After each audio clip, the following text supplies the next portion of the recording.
Mais la Station spatiale internationale a complètement changé. Nous devons évidemment composer maintenant avec une énorme station, avec des gens qui vivent à bord de manière permanente. Lorsque je suis allée il y a 10 ans, il n'y avait personne à bord. Alors, on n'avait pas besoin de s'inquiéter de déranger les gens. On a aussi des systèmes beaucoup plus complexes, plusieurs centres de contrôle de mission aussi, au Japon, en Europe, en Russie, aux États-Unis. Donc, on doit vraiment composer avec en fait, plus de difficultés que moins. Mais c'est la raison pour laquelle on a des gens à bord comme Tim Kopra qui sont parfaitement entraînés dans les systèmes de bord de la station.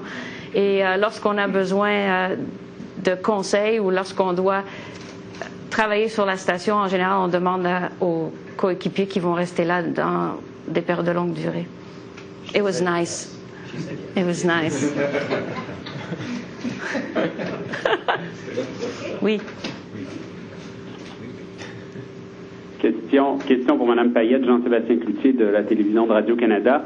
Ce sera votre deuxième voyage dans l'espace. Vos attentes, vos préoccupations ne sont certainement pas les mêmes. Qu'est-ce qui est différent cette fois-ci? Quel est votre état d'esprit? What's my state of mind in going now as opposed to 10 years ago? Les choses sont assez similaires. Le travail d'astronaute est vraiment très spécifique. Nous sommes très, très bien entraînés pour effectuer des tâches très précises. Et donc, on part avec un niveau de concentration très élevé. Évidemment, la grosse différence pour moi, et c'est vraiment une chance dans cette carrière à long terme d'astronaute, j'ai vu la station il y a 10 ans, au tout début, lorsqu'il y avait que deux modules, personne à bord. Et aujourd'hui, nous allons, avec l'équipage de 127, terminer la construction de la Station spatiale internationale. Et la station est la grosseur de 2 terrains de football. Nous allons avoir 6 personnes à bord. Ça va être une perspective complètement différente à ce niveau-là. Mais pour le travail et puis le focus, ce sera le même.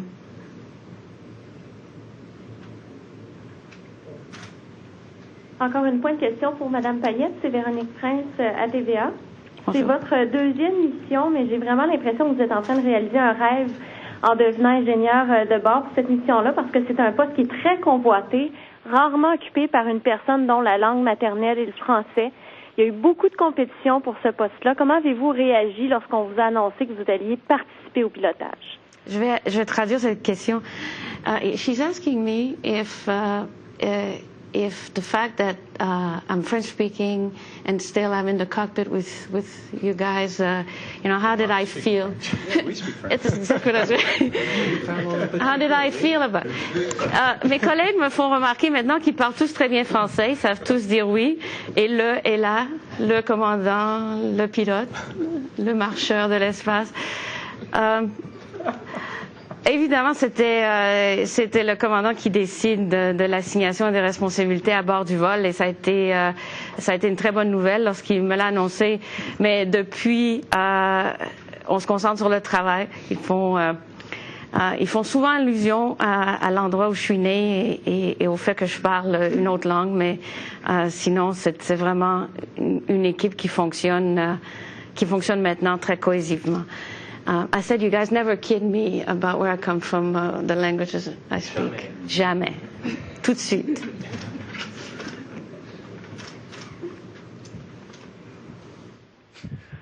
Oui, encore pour Mme Payette, Pierre Saint-Arnaud, la presse canadienne. Mme Payette, j'aimerais savoir, on parle beaucoup du travail que vous allez faire, des expériences que vous avez vécues. Moi, je suis un peu curieux de savoir, quand vous ne travaillez pas, ce que vous avez l'intention de faire comme activité récréative. Comment est-ce que vous passez votre temps libre, qui n'est pas nombreux, qui n'est pas très, très élargi, je le comprends, là?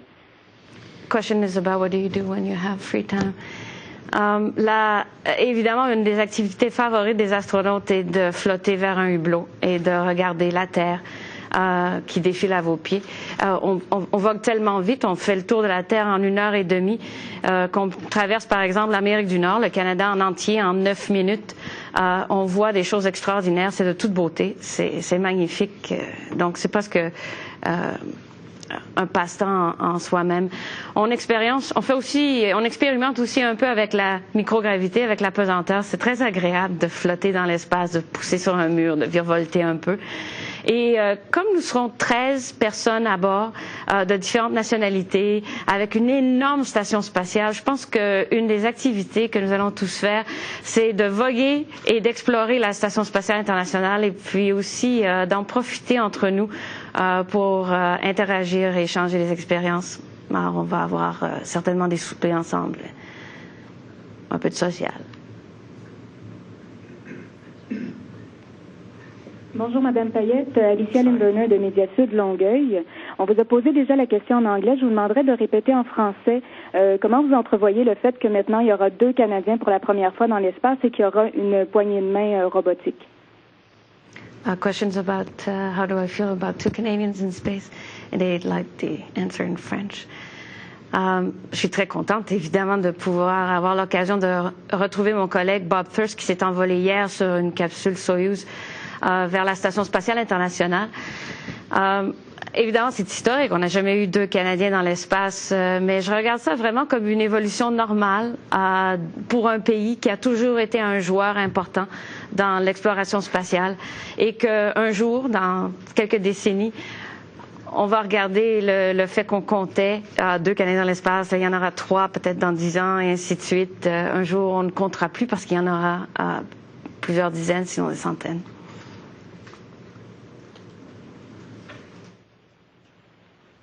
This question is for Julie. It's Jessica Brown speaking from CBC Television. You won't have to translate this one. Although a lot has been made of the technical changes over the last 10 years on the shuttle and on the space station, and I'd like to ask a couple of human questions because on your personal life, things have changed a lot. You got married, you have kids. Do the kids understand that mom's going into space? How do they feel about it? And how do you juggle these 2 huge careers? Well, it helps a lot on this crew that I'm far from being the only one that has this situation at home, and there are several of us, Tom and Mark in particular, that have young children. And sometimes we talk about it and say, well, how much does your 4-year-old understand of this? Because it's kind of difficult to tell, because they all say the right thing. They live in an astronaut world. Everybody and their neighbor is an astronaut. They're not particularly impressed by that, I must say. They like superheroes and baseball players much more than they do like astronauts. But if you ask them, they'll tell you, oh yeah, mommy, daddy's going to space. But you're not so sure how much they register of that or if they really know what it means. But they seem to be going with the flow very easily. My little one is going to turn 6 while we're in space. And for him, it's not a big deal at all. Mom is going on a trip. I'm going to wait for her until I have my birthday party. But then he thought about it a second time. He thought, no, I'm going to have 2. I'll have one while she's gone and one when she gets back. So life goes on. And we all have to juggle a demanding job in terms of time and presence at home. It's not different for me somehow. Questions for Julie Payette, Pierre-Luc Gagnon from CTV News. You might be one of the last Canadians to fly in the shuttle. I was wondering if you have any thought about it. How do you feel about it? Well, the space shuttle program is getting to an end, so I guess there will be a last American and a last Japanese, and it could be that I'm the last Canadian. However, it's interesting because I don't look at it this way. As I'm thinking, wow, there's an opportunity out for Canada to continue its long-time partnership with NASA and the United States, and to have an opportunity to have Canadians flying on the next vehicle in space, Orion, and hopefully that's what we'll celebrate soon.